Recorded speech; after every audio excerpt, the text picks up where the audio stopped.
So we had a few dresses like on the rack, and that was the one that he was like pointing to and just like, like, kind of like, I felt like he was telling me to like put that one on. And I was like, yeah, yeah, we'll get to that. We have to go through the other dresses first. And then I put that one on and his little eyes lit up. And I was like, okay, I think that's the dress. And then Evan was like, that's the dress. Something that I knew from day one in Orlando. And I said to him, I said, we're going to be in each other's lives for the rest of our lives. We have a child together. So let's really be as kind as we can to each other. I'd be horrified to think of doing that now. I'm not in that headspace. See it as the most important role in my life, like trying to instill these values of kindness and respect and creativity and resilience in them. I learned from him and he learns from me, and we recognize that within each other. And he is incredibly inspiring to me. He's probably the most intelligent man that I've ever met. And I feel like he'd probably say I'm the most heart-centered, loving person that he's ever met.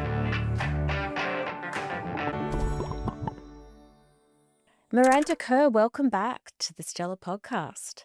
Hi, nice to see you. It's nice to see you as well. We're not in the same room today. You're in LA. I'm here in Sydney. I wanted to start by asking you, as we're speaking, as I said, you're in LA, and of course there were the wildfires there. How was that time? Was your community directly impacted? It's just heartbreaking because we just know so many people that, have been uprooted from their home. My husband grew up in the Palisades. His father's home burnt down. And we have lots of friends that also lost their homes. And so we just wanted to do all we could to help, and we had about 15 people staying with us at one point, just trying to help people until they got somewhere else to go. And yeah, it's just a traumatic time for so many that just lost everything. But I think at the end of the day, like coming together and supporting each other is the most important thing, and knowing that we're just going to rebuild together and that they have our support. You mentioned the word rebuilding, and also how at times like this we do see communities rally together and support one another. And on a much brighter note, the whole world looked on and saw LA do that at the Oscars on the global stage earlier this month. And that is not just about the celebrities and the actors, of course. It's, as was acknowledged during the ceremony, it's about all of the people in that town that are somehow interwoven in parts of the industry, whether it's behind the scenes or not. And Miranda, we saw you there looking Mm. gorgeous as usual at the Vanity Fair party. That red carpet at the Vanity Fair party has actually become a bigger deal than the red carpet at the actual Oscar ceremony itself. So I have to ask you about something like that, because you know that the cameras of the world are upon you. How much thought and preparation goes into a red carpet of that caliber?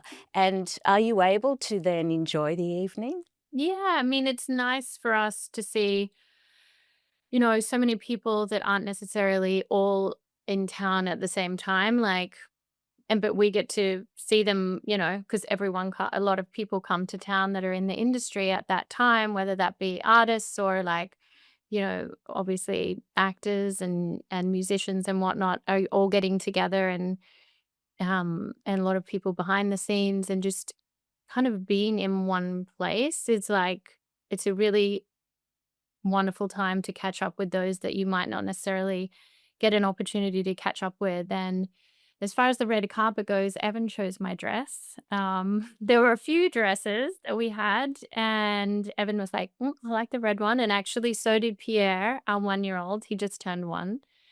And so that was the dress that I chose. And I like it because it was just like very classic, and it fit really well, and yeah.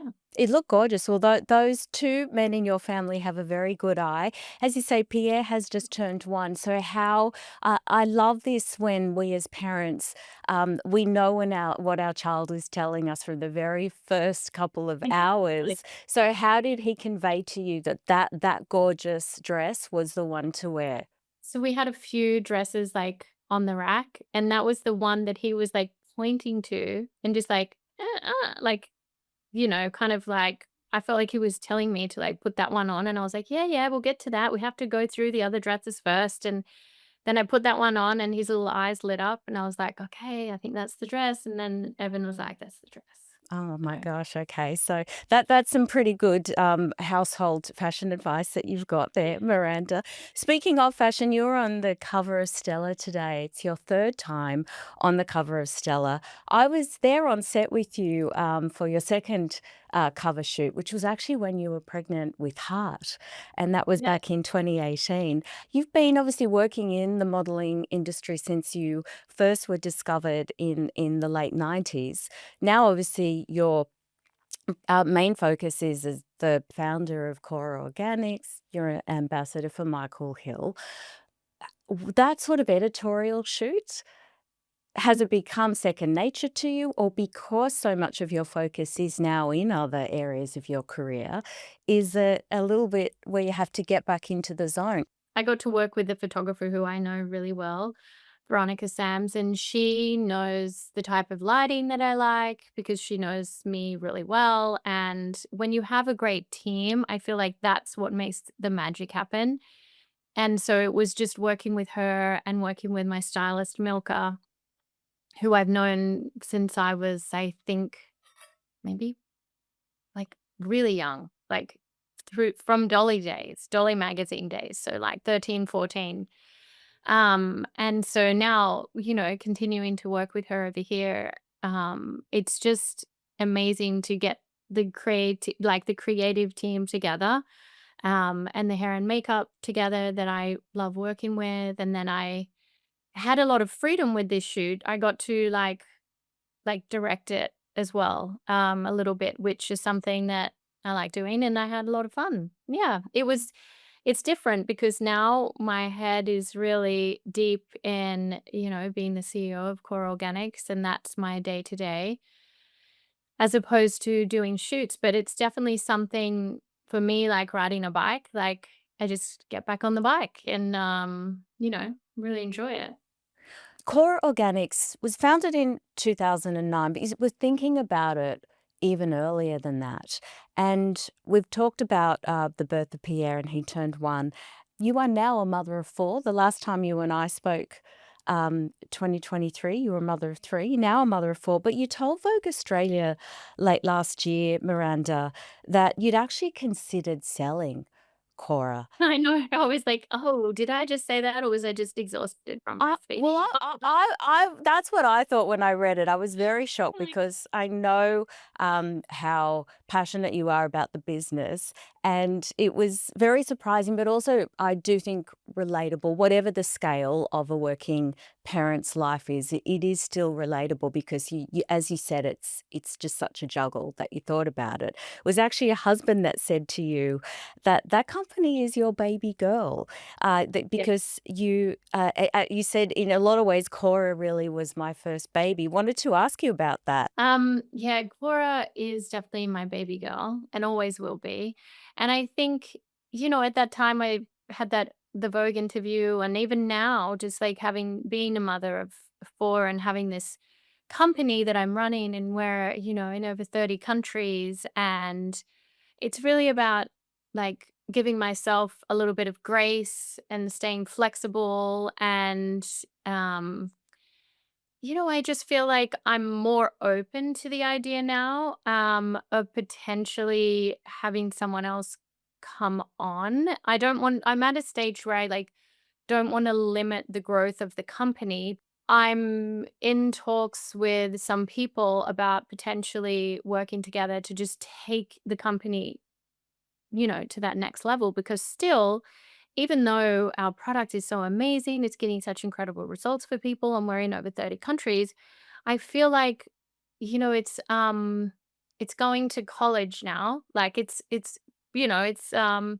going to college and it needs to be given more attention and more I just feel like we are still a small fish in a big sea, and I feel like it deserves like so much and it deserves to get out there, and I don't want to be limiting it by maintaining control of every single facet of the company. So I'm open to discussions at the moment, but it will always remain my baby girl for sure. And I'm just so hands on when it comes to product development, formulation, brand strategy.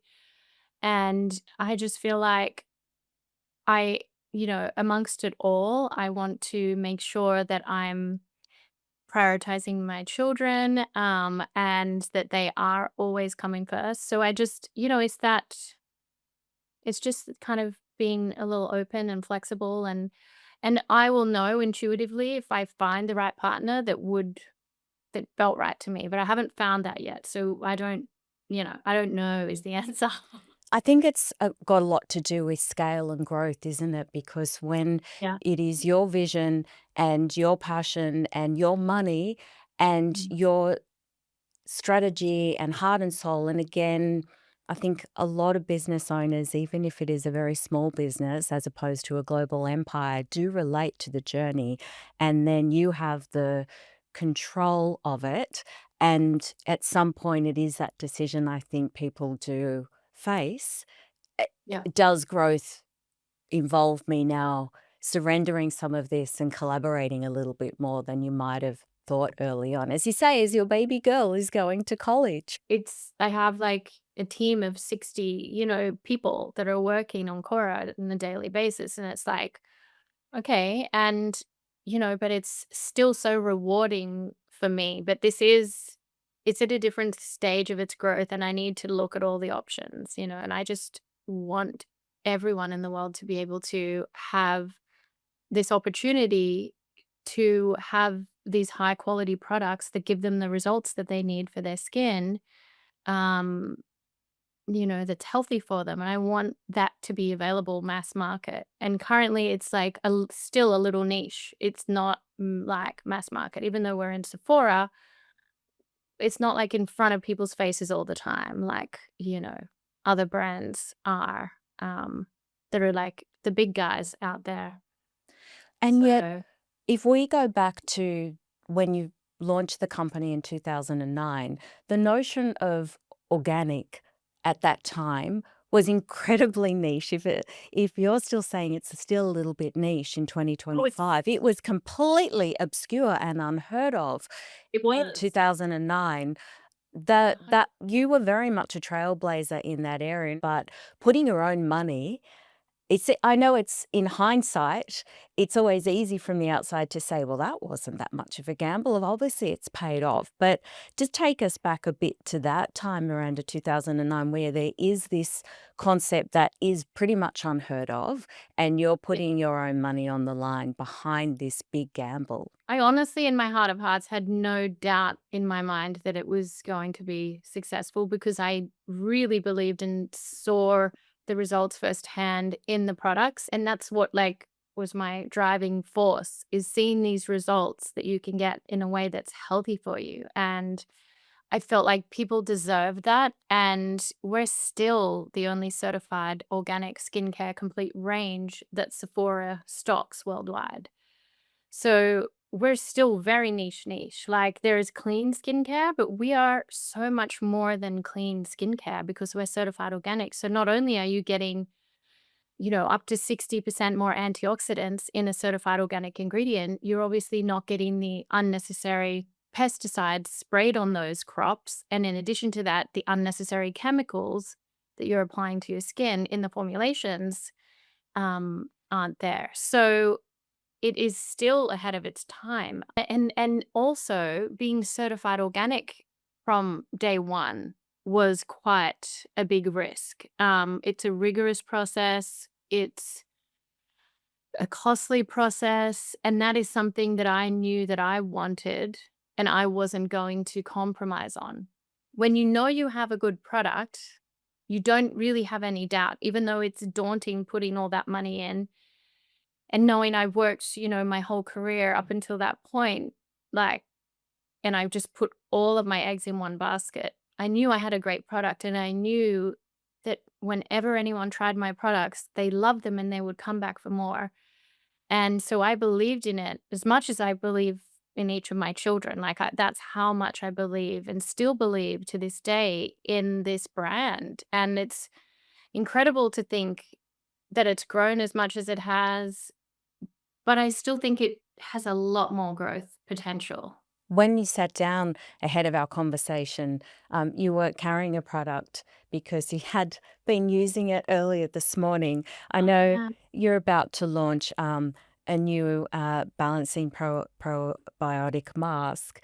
I wanted to ask a little bit, without getting too scientific, but as you say, certified organic is Yes. still such a rarity, and yet obviously there's innovation, and the brand is constantly evolving and launching new products that are Yeah. effective. So how do you balance those goals? Because as you say, it is different to the concept of simply clean beauty, organic Yeah. but innovative and results. Like I say, this isn't obviously a scientific podcast, but Yeah. that I would love to just ask you a little bit about explaining that to our audience. Yeah, so what's really exciting is the money that we've invested in spending in the science and the before and afters and the customer reviews is something that like we didn't do in the beginning and we kind of should have, but I was like, "Oh, the products will just sell themselves. They're so good, people will see it in their skin." But it's really like mind-blowing when you actually go on our website and you see like after 4 weeks of using, for instance, our plant stem cell retinol alternative serum or our plant stem cell retinol alternative moisture, you see a visible difference in the fine lines and wrinkles just after 4 weeks of only using that one product. And one study that I really want to do, and I haven't done yet because it's quite expensive, is to have a study where you use like, a 3-step program or a 4-step program of our products and then imagine the glow up that you would have because we see it with when we test the products individually, the amazing difference that you get with your skin. I originally created Kora just for myself and my family when my mom had cancer in her spleen, as you know, but then I was like, everyone deserves these. Like, it's not just us. So I never really had the vision of like wanting to make money from this. I had the vision of wanting to get these really special products that helped people out there. It's like it comes from that place, not from it doesn't come from an entrepreneurial mind. It comes more from the my heart of like really wanting to help people with like their skin. And I just love to me the most rewarding thing is like seeing before and after photos and seeing the results people have with all of our different products. And that's what I feel like when people are comfortable in their own skin, it just gives them that confidence, and I think I want to encourage everyone to have that and feel good in their own skin. The other recurring theme, I think, a lot of heart of businesses like yours that begin as a passion project, one person empire is recently, you said, for example, you've never taken maternity leave and Oh, had no, I haven't. I mean, I've just been on the whole time. But that's something I think it's kind of in you or not. But I also have the privilege to be able to work from home. When you have a business, it's not like you can ever really turn off. Um, so that's another thing because it's like having a child, it requires your constant attention and um, love and dedication. we're seeing more and more women exploring whether it is their own business, but just being self employed. Obviously, not at the scale of what you have achieved. But there's something that comes up a lot on this podcast is about that. And it then does present these challenges, which is, well, it's hard to turn off that work ethic and not taking maternity leave. As you say, yes, you can work from home, but it is still an example of the commitment and it's hard to find that off switch.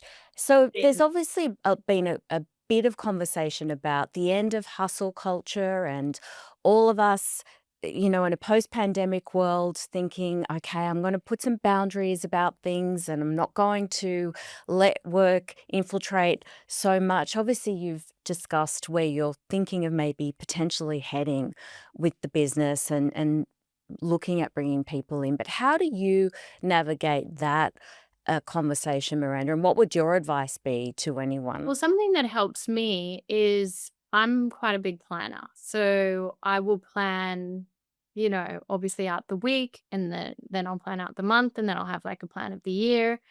And so in those plans, I make sure that I dedicate time, like time aside, like everyone knows generally, is that I have dinner with the children at 4:30, and then I do wind down bedtime routine with them, like bath and books and whatnot, until they're all in bed.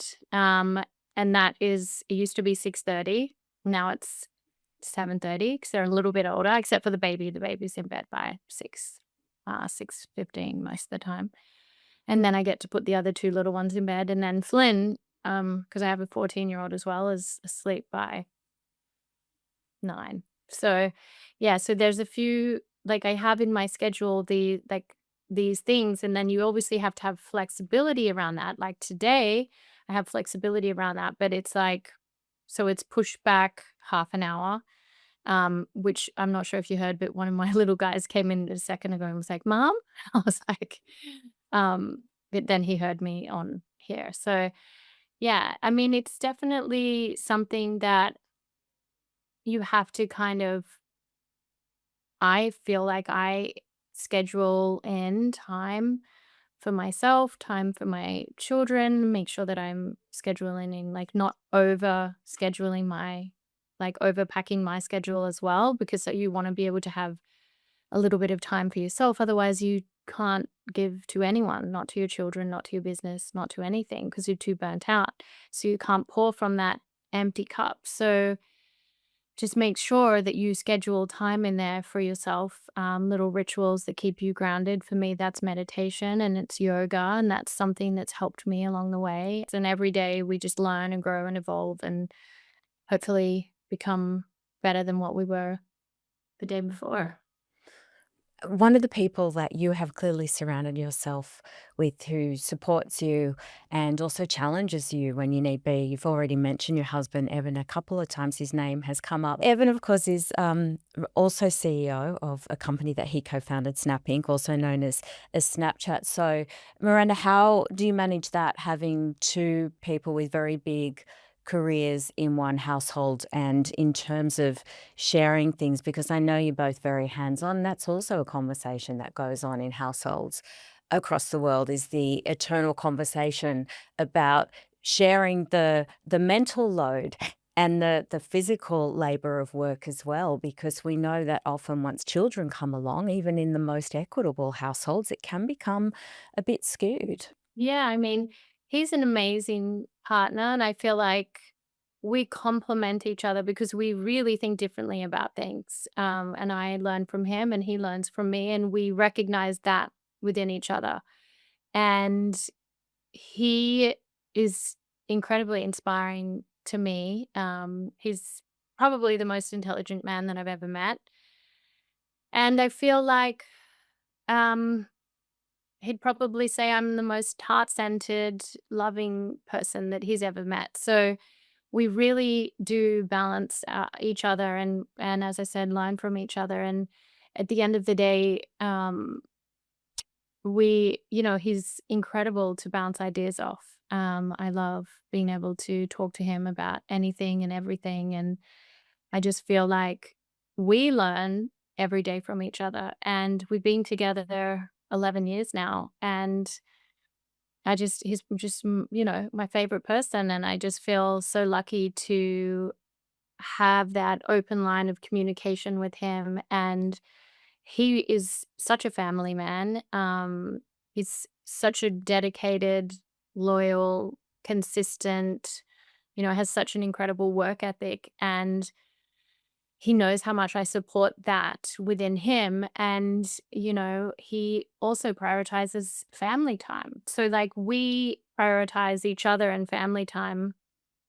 And that's why if you'll see even on the red carpet, everyone was like, "Wow, Miranda, you're you're out." Because honestly, Evan and I prefer to stay in than to go out. But sometimes, every now and then, mom and dad have to get out too. What is the Oscars if not a date night? Yeah, exactly. Exactly. We often have date nights and we, as I said, we just really enjoy each other's company. So I feel very lucky. There's a lot of talk of values there, kindness, heart. Mm. What values are you seeking to instill in your children? And specifically, as a mum of boys, I'm a mum of boys. I've got two boys. Obviously, as discussed, you have four, and they're ranging from, as you say, Flynn 14 through to Pierre at 1. I think Yeah, raising young men, good men, is yeah, always a conversation that should rightfully be taken very seriously. And at this time in our culture, I yeah. can speak for myself as a mum of boys. I'm consider myself very lucky that I've got a lot of information. It also obviously presents challenges of the things that they're navigating. How do you tackle that as a mum of four future young men? I see it as the most important role in my life, like trying to instill these values of kindness and respect and creativity and resilience in them is so important. And I want to encourage each of them to be the most incredible individuals that they can be and really support their passions. Whatever it is they're passionate about. I'm very aware of making sure that, I'm here to support them and kind of help them have the confidence in themselves. But something that I personally have found really helpful is, no matter what my child is feeling, is trying to encourage them to really feel that feeling, whether they feel frustrated or angry at their brother or like I kind of grew up a little bit more like, "Oh, just get on with it." Like, it's a little bit of an Australian way, like, just get on with it and just kind of push those feelings down, but I think what's important is for everyone to feel whatever they're feeling so it doesn't get pushed down, so that it can become something that they fully embrace rather than push down, and it's something that I feel really helpful in helping my boys, like, move through any challenges they might have. The best feedback is when you hear from their teachers or, their peers' parents, like, how kind they are and how thoughtful they are and how respectful they are and how courteous they are. That's the best feedback, for me when they know that you're not there watching and they're still kind and gentle and respectful, and that's something that's really important to us, and it's yeah, each child is different, and each child, um, I want to fully, encourage to be their full potential with whatever talents and gifts they have, and even having 4 boys, no 2 are the same. They each have their things that from day one that I actually saw in them when it's like, I wanna be part of, like, helping them create that confidence in themselves, so then they'll feel strong and confident and, be able to be strong, confident partner and, a great teammate. So yeah. I love that. And I loved also what we spoke about last time, which was about co parenting. And I wasn't the only person that loved it. We had a huge response, Miranda, to some of your comments when I asked you about co parenting Flynn, your eldest Yeah. son, with his father, Orlando Bloom, and Orlando's partner, Katy Perry. And they've, of course, gone on to have a daughter of their own. And the way that the four of you have navigated that so harmoniously. I realize this from the outside, but that's very much been the perception of it, and something that you've all spoken so generously about. And it is, I think inspiring is an overused word, but I am going to intentionally use the word inspirational because it's so something that so many of us are navigating, and to hear other people doing it as well. It sets a really good example, but it's also just makes us all feel like we're a little less alone. And I think it's the same principle. Like, what is the basis for all of us is like what's in the best interest of, you know, the children? Like, what is in the best interest of the child, whether we be talking about like Flynn, what's in Flynn's best interest? Like when we're making decisions, because it takes it away from like, I want to take Flynn, you know, to go here, or I want to take Flynn to go there. And like, because we have to navigate those holidays that everyone wants to spend with their child naturally. And we have so much love and respect for each other. And I'm so grateful for the relationship that I have with both Orlando and Katy. We really are like a big blended family. And a lot of the times we will have these holidays together. But then there's times when we're on other sides of the world during these holidays. And we really try to organize it the best way that we can to put the, you know, the needs of the children first and be organized with our calendars so that the children know, like Flynn knows what's coming and his brothers and his sister knows what's coming as well. So they feel safe and supported by all the adults in their life. And kind of maintaining that routine as much as possible is something like having that consistency. So there's that harmony between both households is something that I've found really important. And yeah, we just really communicate with each other openly and honestly and lead with kindness. And something that I knew from day one in Orlando, and I said to him, I said, we're going to be in each other's lives for the rest of our lives. We have a child together. So let's really be as kind as we can to each other. And I just feel so blessed that we do have that.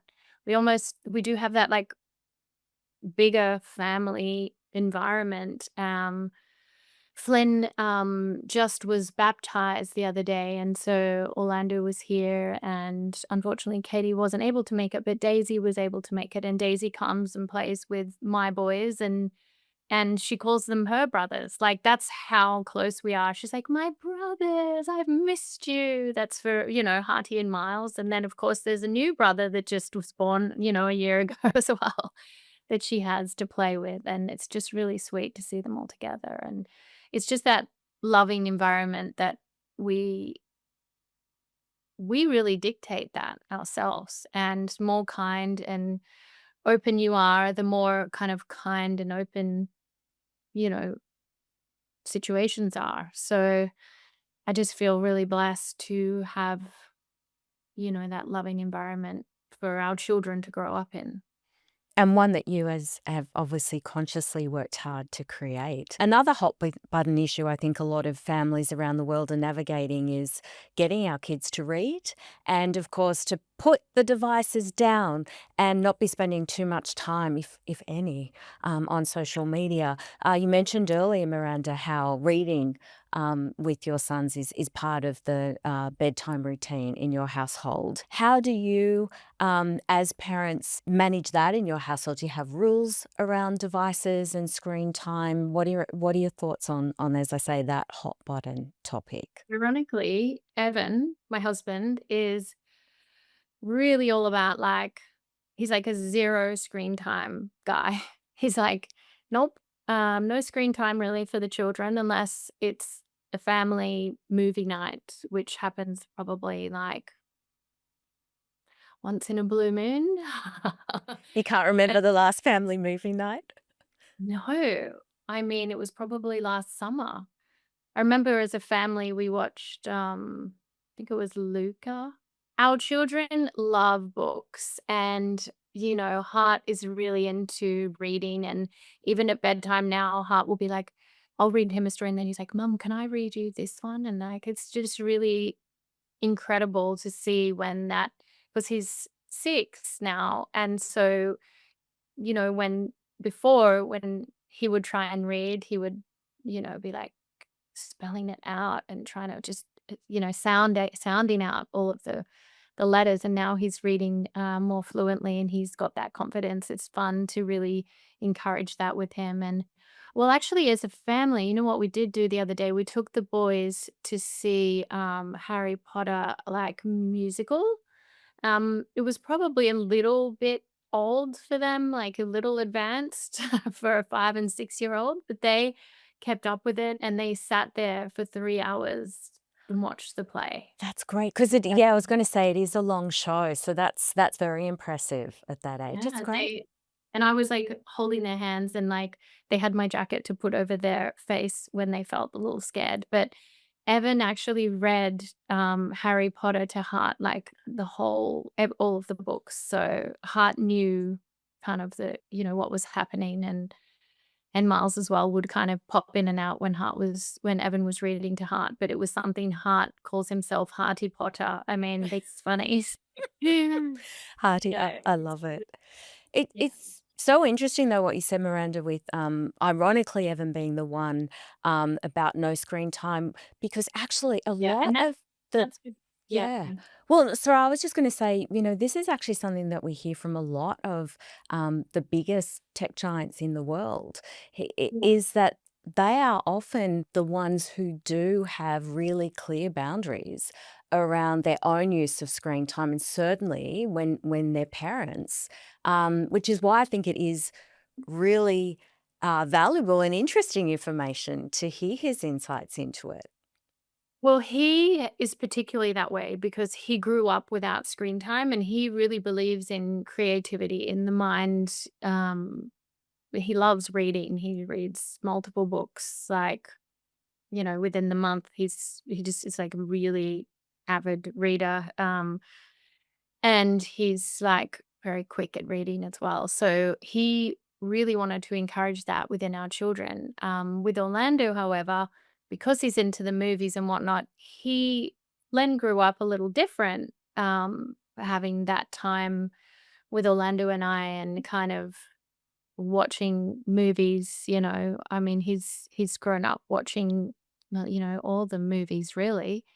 So for him, it's very different. However, I have been very strict with his screen time.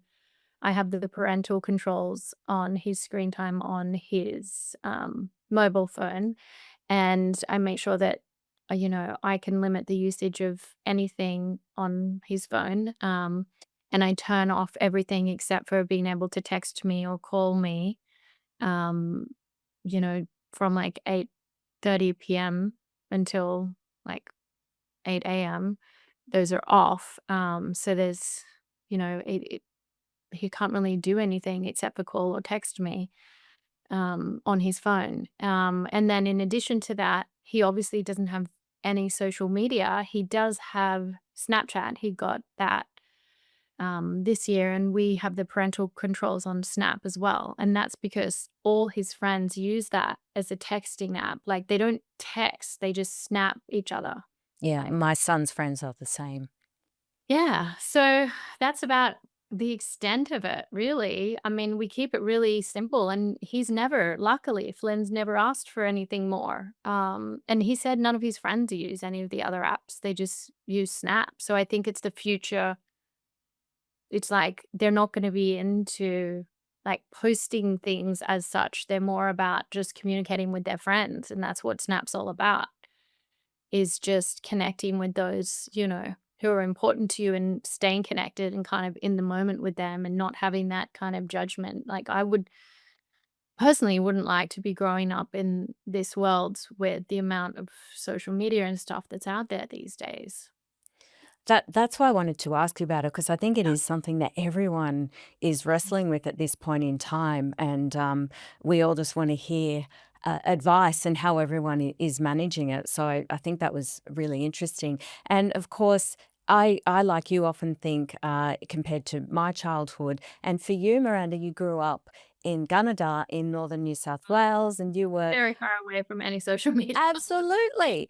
And riding bikes and driving cars, as we've talked about, and living this really outdoorsy life. And so then, of course, wanting to recreate some of that for your own four sons, even though they're living in a very different part of the world, and of course, in a very different time in culture, especially where we're at in terms of technology. Yeah. I mean, that's why with my children, I really prioritize like, let's get outside, let's kick a ball around, let's go down to the park. I keep them active outside. Because that's the way I grew up, like being outside and being on my grandma's farm. And, you know, the boys do have scooters and bikes and they love to be outside on those things. And I feel like the more you can have plans, like we're doing this, and then we're doing this, and then we're gonna do this.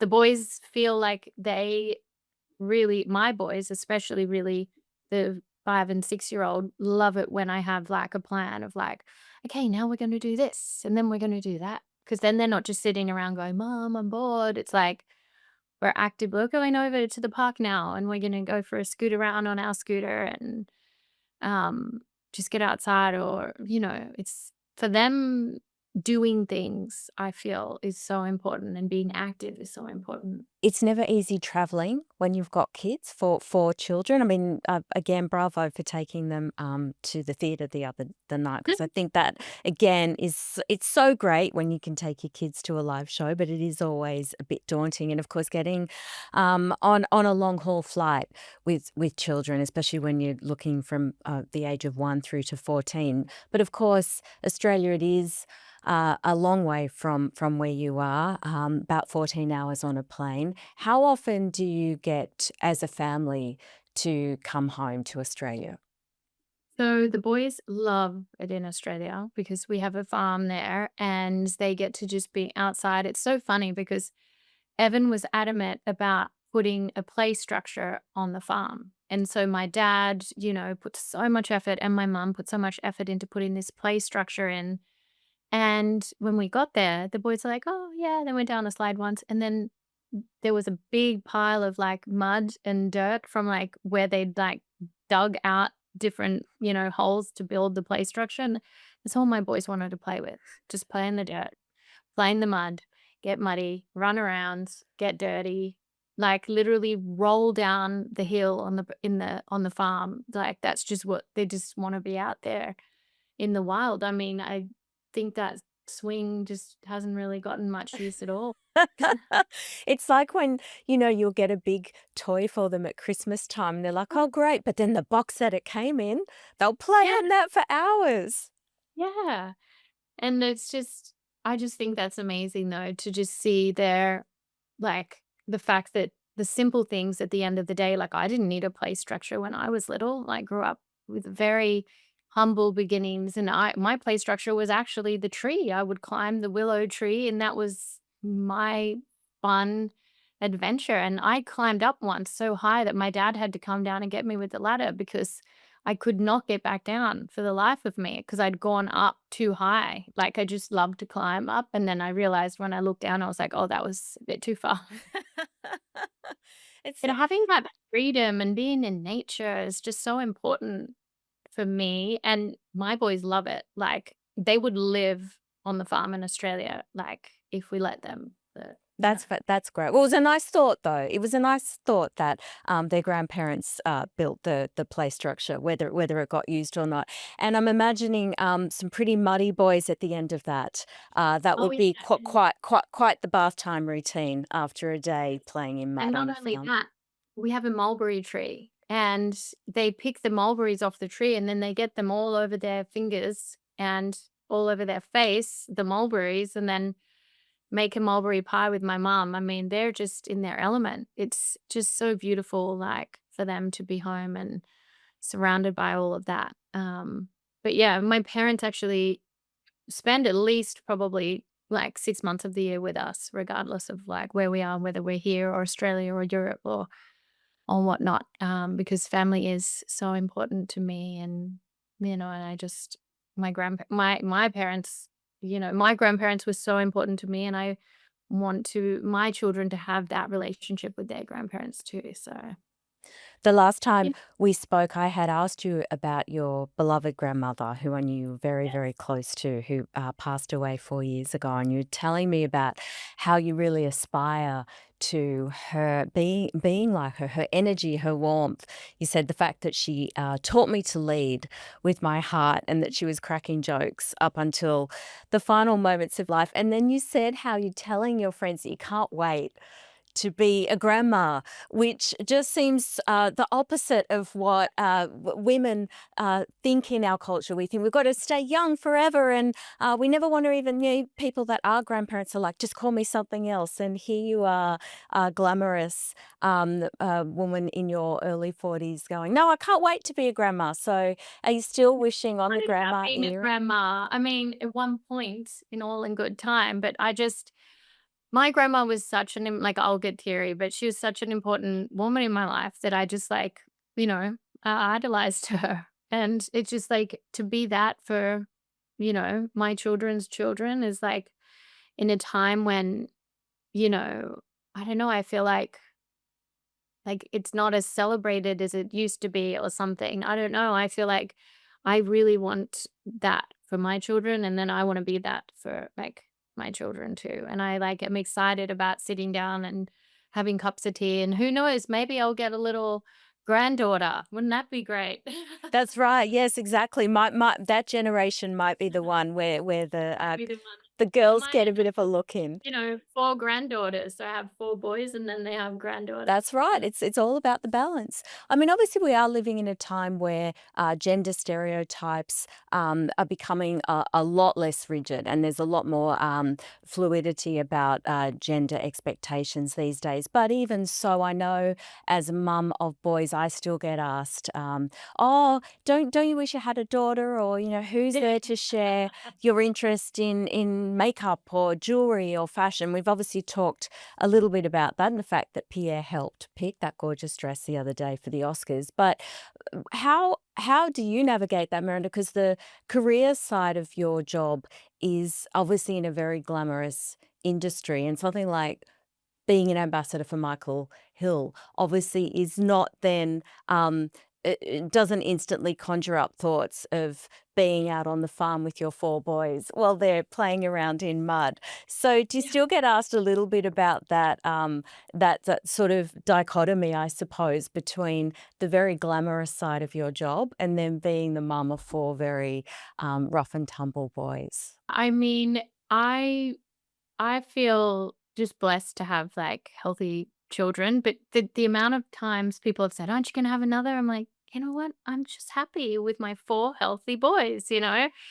And I feel very blessed, and I think they're each amazing, and having, just these special moments with them, like, I mean, even just, like, Pierre's just had his first birthday and, like, I can't believe how quickly it's gone. And literally, like, people are like, "Okay, so when's the next one?" I said, "You know what? I think I'm done." Like, I feel like I wanna give my whole heart to each of my children so they feel so unbelievably loved and nurtured and embraced as the individual that they are. I just don't know if I wanna, like, have to add another person to that mix because it's just, already there's a lot on my plate. So, and I want to make sure I give my heart fully to each and every one of them. So, I honestly feel in my heart of hearts that I'm like, we're done now. And my husband feels the same. So, that's a good thing.